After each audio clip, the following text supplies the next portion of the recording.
At eto na nga, isa na namang masarap na putripan ng ating dinayo. Dito ka lang makakatikim ng bago at authentic na pagkain na talaga namang mga nagsasarapan. Dito ka lang pala din makakatikim ng malaputok-batok na pagkain. Dito ka lang din pala makakatikim ng iba-ibang klase mga bagong inumin nila. At kaya naman ngayong araw na to, babalikan natin ang isa na namang masarap na putripan. Habang tumatagal ang kainan na to, marami rin pala silang nilalabas ng mga bagong pagkain ngayon. Ay talaga namang mga nagsasarapan. Katulad na ng authentic Batangas lomi nila. At ang bago sa kanila ang authentic chami tamis ang hang noodles.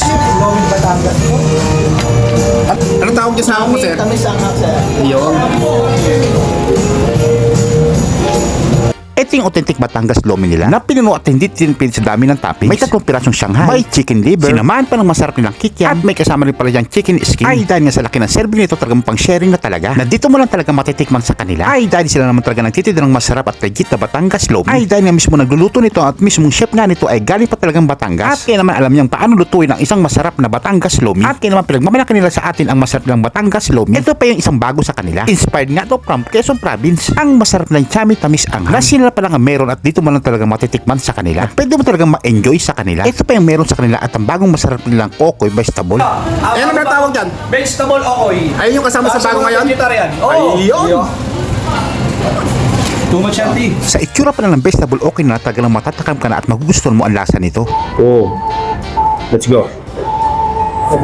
At meron din pala silang masarap na chicken skin dito na talaga naman pinalevel up ang sarap nito. Chicken skin, oh? Chicken skin bago na yan. Okay. In-upgrade na namin yung chicken skin namin na dati nilagyan namin ng konting para may texture siya naman. Okay, done. Mas crispy, mas masarap siya. Ayun. Perfect sa may suka. Ayan.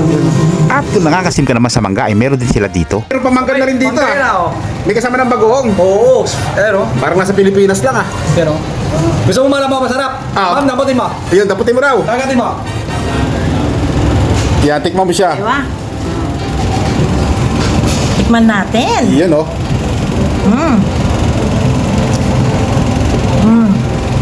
At ito hindi mo pwedeng palagpasin sa kanila. Ang masarap at ang bagong menu nila ang baby back ribs na talaga namang hindi tinipid sa serving. May kasama mainit na mashed potato, may side dish na sweet corn at ang course. Sama na dyan ang 3 pirasong baby back ribs at binuhusan pa ang pinaka-special sauce nila at pagkatapos paapoyan pa nga sa harap ninyo. Tan, ano yung hawak mo, Tan? I-welcome po natin yung bago naming menu na baby back ribs. Okay. Na galing sa uling. Ginirel lang talaga namin yan sa api na lambot ng mainit. So, Yan, drop oh. natin yung sauce. Grabe, ah. Panalo-panalo to, ah. Ito pa yung bago sa kanila ang malaputok-batok. Crispy meat pata. Kaya ba yung bago dito sa Marco Bagong Daniel? menu ng ano namin, Marco Daniel. Yan, oh.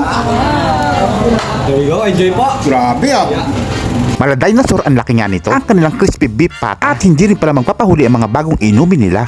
Sir, matanong lang, sir. Ano yung hawak mo, sir? Mojito po and Cuba de Calibre po. Opo, sir. Sir, mango passion po. Magkano yung ganyan, sir? Sir, mango passion namin 12.50 po. Sir, ito po peach popping boba po and strawberry margarita po. Ayun, oh. Ay dahil nga sa sarap ng mga inumin nila, hindi rin pala magpapahuli ang masarap ng kape na hindi pwedeng mawala sa kanila ang masarap ng ice coffee latte. At alam nyo ba, napakarami nyo talagang pwedeng ma-order dito sa kanila na dito mo lang mabibili sa kanila. Tulad nga ng Maria Paz cheesecake nila, ang bagong ubi bar nila, at ang masarap ng kuchinta with cheese on top na sinaman pa ng side dish silang masarap na yema na ang nasa hindi mo talagang pwedeng palagpasin sa kanila. Ay grabe naman talaga, napakaraming bago sa kanila. Kitid nga pala sila sa Caldia Street, Abu Dhabi City. Dito nga lang pala sa mismo likod ng Shining Tower. At pagdating nyo nga pala dito, ay pwede na rin pala kayong kumain sa labas. Masarap tumambay dahil nga winter season na nga. At kaya naman dinarayo talaga sila ng ating mga kabayan. Open din pala sila for delivery. Muli natin binalikan ang masarap na pudripan. Ito nga pala ang Marco Daniel Cafe Restaurant. Ano yung bago dito kay Marco Daniel? Sir, may mga bago po kami, mga crispy pata, and then may mga bago kami chami, mga noodles, na galing mga iba-ibang probinsya. Dito nyo matitikman sa amin!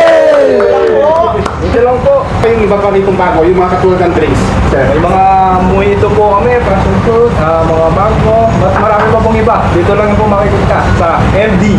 Marco Daniel Restaurant. Iyon, no? Yes sir, at saka hindi lang yun, may mga promotion kami every month. Matitikman nyo dito sa likod ng Calidea Backyard Shining Tower. Naka-promotion na po kami sir. Buy one, take one. Kakain ka lang na isa, makakain ka pa na isa. Mabubusog ka pa! Ayos, ah. So, may ulit tanong na ako. Saan Yes, sir. pwede matagpuan ng Marco Daniel? Sir, dito lang po yan sa backside Shining Tower, Calidea, Abu Dhabi, UAE. Tama ba? Putol-putol Okay. Sir, medyo nervous ako. Ako, sir, anong oras ba nagsasarata o nagbubukas ang Marco Daniel? Nagbubukas po ito ng 7 ng umaga at nagsasara po ng 1 a.m.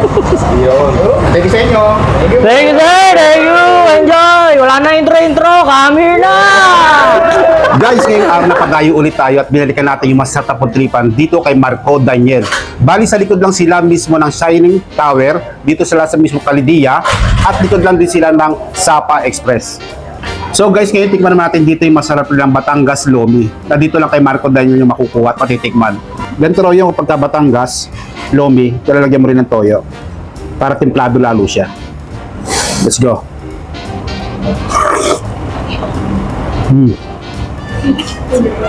Meron din sila dito hindi magpapahuli ang kanilang crispy na balat ng manok. Ayan, tikman natin. Malutong daw to, kaya tikman natin.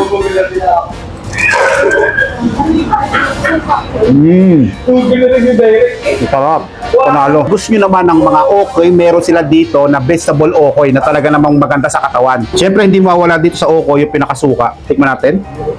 Hindi kasamang suka. Oh. Let's go. Hahanap kayo ng masarap na pansit. Dito kay Marco Daniel, meron silang bago na Chami Tamis Anghang ang pangalan nito. So ito nga pala galing pa ng Quezon. Talaga namang authentic. At dito nyo lang kay Marco Daniel matitikman ito. Sarap talaga. Tamis anghang talaga siya, ang panalo ng lasa niya. Kasi parang masarap niya siya sa kanin eh. Guys, ito naman yung bago dito kay Marco Daniel, ang kanilang baby back ribs. Ayan. Meron siyang side dish na coleslaw. Tapos meron siyang kasama na sweet corn na may kasama na rin siyang on top na cheese. Siyempre hindi mawala yung pinaka-mashed potato nito kasama ng kanilang baby back ribs. Ayan. Tikman natin yung pinaka-mais. Let's go. Tikman natin dito yung pinaka-coleslaw na kasama ng baby back ribs nila. Let's go. May mashed potato na sila nakasama. Mainit-init pa. Let's go. So, ngayon titikman natin dito kay Marco Daniel yung pinakabago sa kanila.